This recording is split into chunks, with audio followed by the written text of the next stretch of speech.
So, we tend to have a bit of an annual chat with our next guest because they do fine work and you could maybe shed a few pounds and have a good time in the process. We were reading over Christmas about a guy called George Ferreira. He's 26 years old.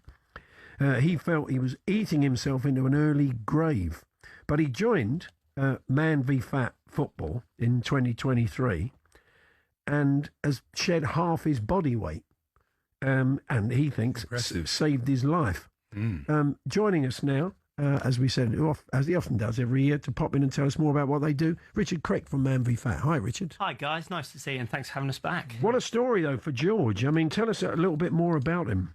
Yeah, incredible individual. So, I mean, that was down at our Boreham Wood Club, which is done with Boreham Wood FC. We work with quite a few of the non-league and EFL football clubs who sort of get involved with helping to run the clubs. 50% of his body weight for George. So he was, I think, 38, 39 stone when he started. And he's done just phenomenally well. And around the time where, as you've already alluded to, it's a very, very difficult time of year to lose weight, to be disciplined. We all know it's pretty brutally cold out there today. Yeah. So going and playing football, putting in the effort at that time of year in particular is just such an incredible achievement. So take us right back to basics. What do Man v Fat do? Yeah, so essentially we are a men's health and wellbeing organisation. We are, as men, typically not great at engaging with local health services.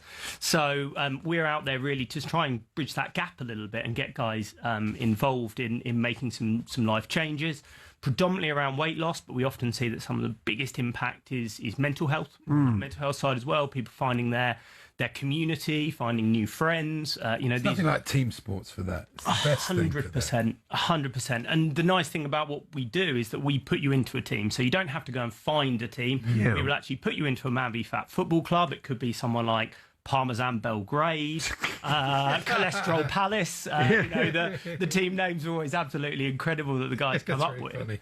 But we sign them up, we put them into those teams, but they weigh in before they play. For every 2 guys who lose weight, you get an additional goal on the pitch.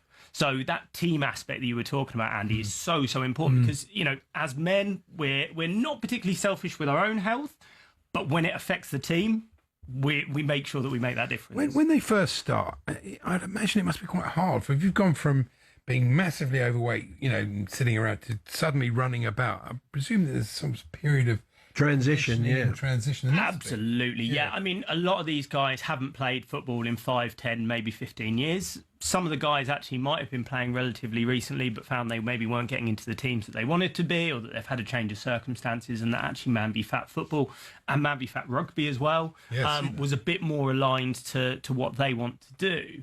And I think the nice thing about it is that we have got guys like George who have started with us on nearly 40 stone. But actually, we've also got guys who are just a couple of stone overweight. And actually, we try our best to try and even up those teams. So you've got the bigger guys, the younger guys, the older guys. We see a lot of lads and dads as well. So, yeah, we do have a real mix of guys. So just because you're not the best footballer or you're not the youngest footballer, certainly doesn't mean that you can't be competitive. I was going to ask about the format of the games, Richard. Just remind us, is it 11-a-side, 5-a-side? How does it work? So it's small-sided football. So depending on the facility that we work from, we've got 150 of them across the UK. It basically depends on what format we can get in. So 5, 6 or 7-a-side football. A lot of these guys go on to create their own 11-a-side teams because they want more football. So often they will play against each other. You might have, the big rivalries of Norwich and Ipswich, Man v Fat playing against each other. Colchester, Chelmsford, all those type of things. But yeah, it's a week in, week out league format. So typically we have between 4 and 8 teams, squads of up to 10.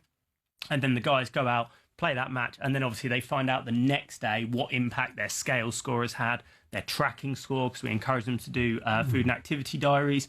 And every time they hit a 5% milestone, which is shown as significantly beneficial clinically for your health, we also give them another 3 goals as well.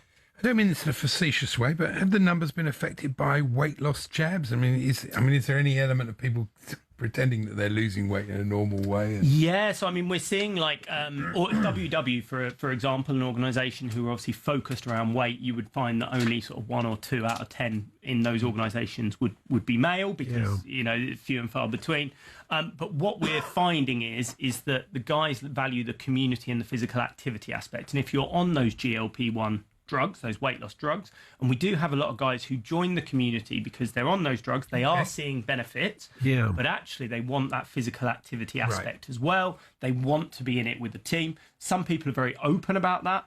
Other people aren't, and ultimately it's up to those individuals. Obviously, if they share that information with the coach, then the coaches can give them a more informed support around diet, physical activity, what they should and shouldn't be doing with those drugs. So you give them a bit of advice on diet as well, generally, the people? Absolutely, yeah. So every Man v Fat football club has a coach, and that is a coach more in the health and well-being sense than it is in a football sense. Yeah. And those guys and girls are there to really support the men in whatever they want to do. So whether that's, holding them to account when they are having those more difficult times, giving them ideas around food swaps. We also give a lot of advice out around recipes, what best practice, what other guys are doing, where they've seen success.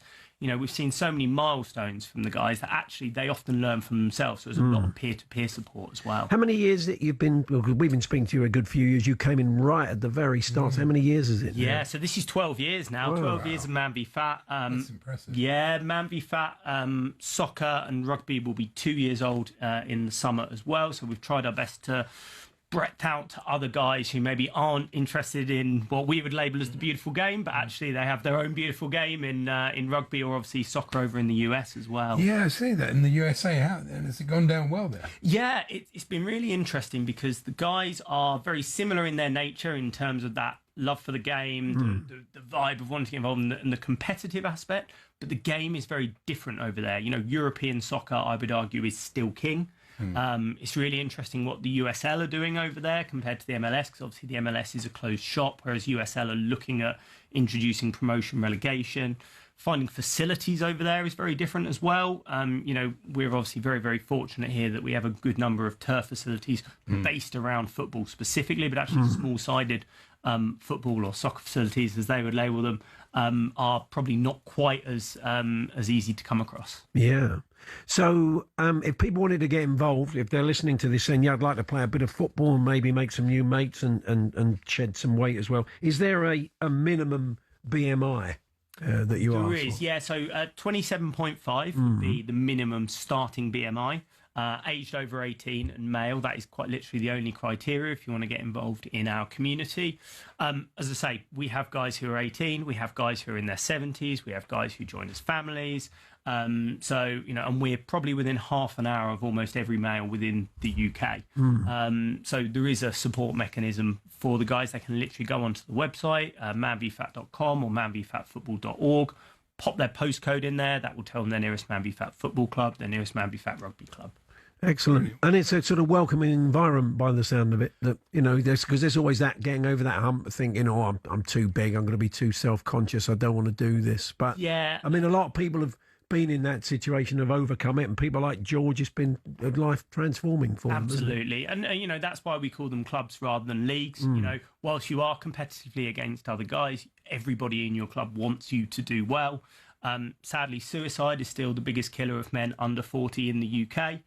We have a men's health strategy here in the UK now, which was launched in November. So it's great to see men's health getting under the microscope a little bit more, because, as I said earlier on, we're absolutely stubborn when it comes to trying to do things around our own physical or mental health. The whole sort of setup of these clubs is to encourage guys to come along, try something different, and whether you are a good footballer or a terrible footballer, whether you're going to be playing for Spurs or Chelsea or Colchester United, of course. Oh yeah, of course. That's my beautiful team. Yeah. We're doing all right at the moment. There's a playoff push. There's a playoff push under the Cowleys, so I'm hoping for good things.